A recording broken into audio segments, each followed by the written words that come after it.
देखो ना माँ, कितना सुंदर घर मिला है। इस कंपनी की तरफ से एक ही बड़ा सा हॉल जहाँ मैं बैठा हूँ, दो बड़े बड़े कमरे, एक छोटा कमरा, एक छोटा सा पूजा रूम, बड़ा सा किचन, तीन बालकनी, दो वॉशरूम। सुंदर है ना? बहुत सुंदर है बेटा। और इस नए घर की खुशी जो तुम दोनों के चेहरे से झलक रही है, वह और भी सुंदर है। उस तरफ से मैंने कहा, अब आप और पापा जी आ जाओ, तभी हम पूजा करेंगे और सब यहीं मिलकर रहेंगे। वीडियो कॉल में झांकती बहू दिया खुशी से बोली, कह दो तुम्हें, घर तो बड़ा मिल गया, अब थोड़ा दिल भी बड़ा कर लो। इसके बाद हम सोचेंगे कि जाना है या नहीं जाना है। उधर से पिता का कड़ा कड़ा स्वर गूंजा तो दोनों सहम उठे।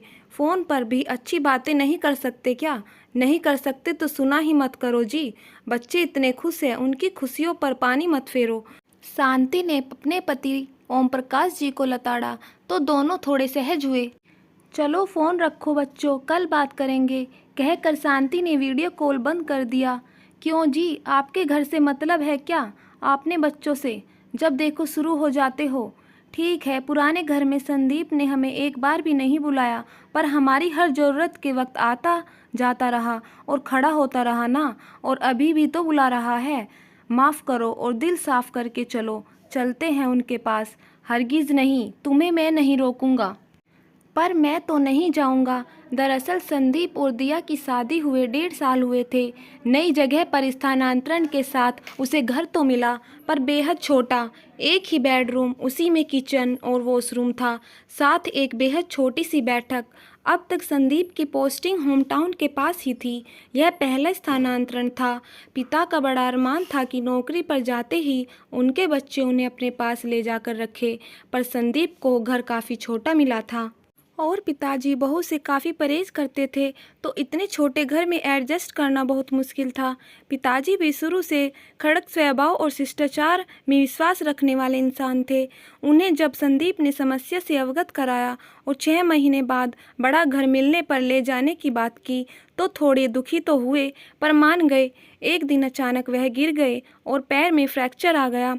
डॉक्टर ने शहर में दिखाने पर को कहा। संदीप शहर मैं 4 दिन के लिए ले तो आया, पर होटल में ही रखा। लेकिन जब लौट के कुछ ही दिनों बाद जो उन्हें यह बात पता चली कि बहू के माँ बाप 4 दिन संदीप के घर रह कर लौटे हैं, तो उनका पारा चढ़ गया और उन्होंने ठान लिया कि वह कभी संदीप के घर जाएंगे ही नहीं। शांति ने बहुत समझाने की कोशिश की। माँ बाप के साथ एडजस्ट करना उतना मुश्किल नहीं होता जी, वो भी आप जैसे मैनर वाले।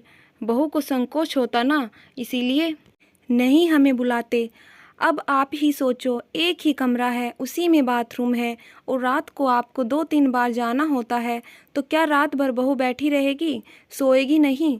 यह सोचकर कि आप कभी भी आ सकते हैं, पिता के साथ तो यह परेशानी नहीं होगी ना। शांति, तुम्हारी आंखों पर तो बेटे और बहू के प्रेम की पट्टी बंधी हुई है, इसीलिए सब अच्छा अच्छा दिखता है, पर जमाना तुमसे बहुत आगे है, समझो। शांति को बहुत जाने का मन था, पर बुजुर्ग पति को अकेला छोड़कर भी जाना उचित नहीं लग रहा था। वह बहुत उलझन में थी, क्या करे क्या ना करे। इसी बीच एक दिन ओम प्रकाश जी को अपने मित्र रामलाल मिल गए और शहर से कुछ एक दिन पहले ही अपने बेटे बहू के पास से लौटे थे। पोती हुई थी इसीलिए गए थे, बड़े खुशी खुशी से, पर लौटने पर चेहरा थोड़ा लटका हुआ था। क्या रामलाल, दुबले होकर लौटे हो? शहर की हवा पानी रास नहीं आई क्या? कह कर तो गए थे अभी रहूँगा, और इतनी जल्दी वापस? क्या शहर और क्या शहर की हवा पानी मित्र, सोच कर तो गए थे कि अब वहीं रहेंगे, पर जाते साथ जब बेटा लौटने की तिथि पूछने लगा, यह कहकर कि फिर टिकट नहीं मिलेंगे, तो मन बहुत दुखी हुआ। फिर भी 1 महीने बाद का कह दिया, यह सोचकर कि टिकट क्या है, कैंसिल करवा लेंगे। पत्नी को बड़ा अरमान था पोती को अपने हाथों पाल पोस कर बड़ा करने का, पर वहाँ पहले से आया लग चुकी थी। बड़ी दुखी हुई बेचारी। और ओम प्रकाश, तुम्हें तो पता है, मैंने शुरू से बहू और बेटी में कोई फ़र्क नहीं किया, बेटी की तरह माना है बहू को। मैंने और पत्नी ने कभी उसके पहनने, खाने, रहने पर किसी तरह की रोक टोक नहीं लगाई। पर एक दिन जो हुआ। क्या हुआ एक दिन रामलाल? अरे बोल दो जी, हल्का हो जाएगा। ओम प्रकाश की उत्सुकता बढ़ती जा रही थी। पोती काफ़ी जोरों से रो रही थी। बहू बाथरूम में थी और मेरी पत्नी पूजा कर रही थी। मैंने सोचा देखता हूँ। देखा तो बच्ची सूसू से लथपथ थी और रो रही थी। उसकी नैपी खोलकर नीचे रखने के बाद मैंने उससे बिस्तर पर लिटा दिया और उसके लिए दूसरी पैंट निकालने लगा। अब मुझे यह तो पता नहीं था कि बहू किस कवर्ड में अपने कपड़े रखती है और किस में बच्चे के, तो गलती से बहू की ही कवर्ड को खोलकर उसके कपड़े हटाकर ढूंढने लगा। तभी बहू बाहर आ गई। आप मेरा कवर्ड खोल कर क्या कर रहे हैं आप? कुछ नहीं बिटिया, बच्चे की पैंट ढूंढ रहा था। मेरा इंतज़ार कर लेते ना। कौन सा मैं बाहर चली गई थी?